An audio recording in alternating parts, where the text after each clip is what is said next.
మన ప్రభువైనటువంటి యేసుక్రీస్తు నామములో మీ అందరికీ శుభాభివందనాలు. ఈ ఉదయకాల సమయంలో నీ స్వబుద్ధిని ఆధారం చేసుకొనుక నీ పూర్ణ హృదయంతో యెహోవా యందు నమ్మిక ఉంచుము. సామెతలు 3వ అధ్యాయం 5వ వచనం. నీ స్వబుద్ధిని ఆధారం చేసుకొనుక. స్వబుద్ధిని ఆధారం చేసుకున్నటువంటి నెబుకద్నెజరు ఏమయ్యాడో ఒకసారి మనం ఆలోచిస్తే భయమేస్తుంది. స్వబుద్ధి చాలాసార్లు మనల్ని గర్వంలోకి నెట్టేస్తుంది. స్వబుద్ధి మనలను లోకాశల్లోకి నెట్టివేస్తుంది. స్వబుద్ధి మనలను క్రీస్తు నుండి వేరుపరుస్తుంది. నీ స్వబుద్ధి నిన్ను క్రీస్తు యొద్దకు నడిపించదు.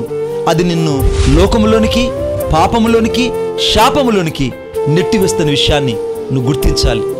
రాజైతే తాను కలుగు చేసిన ద్రాక్ష తోటలను బట్టి, వేలాడే ద్రాక్ష తోటల యొక్క సౌందర్యాన్ని బట్టి, బబులోను అంతఃపురాన్ని బట్టి తన హృదయంలో గర్వించాడు. ఆఖరికి పక్షి గోళ్ళు వంటి గోళ్ళు కలిగి, అర్థమవుతుందా, తన శరీరం అంతా పక్షి ఈకలతో నింపబడి గాడిద వల్లే గడ్డి మేస్తూ ఒక జంతువులాగా మారిపోయాడు.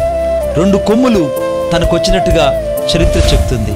అవును, ఆఖరికి బబులోను దేశం ఉన్నటువంటి నెబుకద్నెజరు ఎప్పుడైతే తాను పశ్చాత్తాపడ్డాడో దేవుడు అతన్ని క్షమించి తిరిగి మరలా ఆ రాజ్యాన్ని తనకిచ్చాడు. ఈరోజు నువ్వు దేన్ని బట్టి నీ స్వబుద్ధిని ఆధారం చేసుకుంటున్నావు?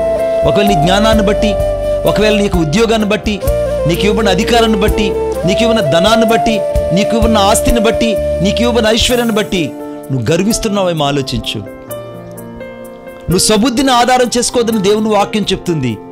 నీ పూర్ణ హృదయంతో ఎప్పుడైతే యెహోవా యందు నమ్మిక ఉంచుతావో అప్పుడు ఆయన అత్యధికమైన ఆశీర్వాదం అంటే ఏంటో నువ్వు చూస్తావు. సామెతలు 10:22లో యెహోవా ఆశీర్వాదం ఐశ్వర్యం ఇస్తుంది. నరుని ప్రయాస యెహోవా ఆశీర్వాదం కంటే ఎక్కువ కాదు. నీ స్వబుద్ధి నీ నాశనానికి తీసుకెళ్తుంది. దేవునితో కూడినటువంటి దైవజ్ఞానం, దేవుని బుద్ధి నీకు నీతిని కలుగు చేస్తుంది. దేవుని దీవించి ఆశీర్వదించునుగాక. ఆమె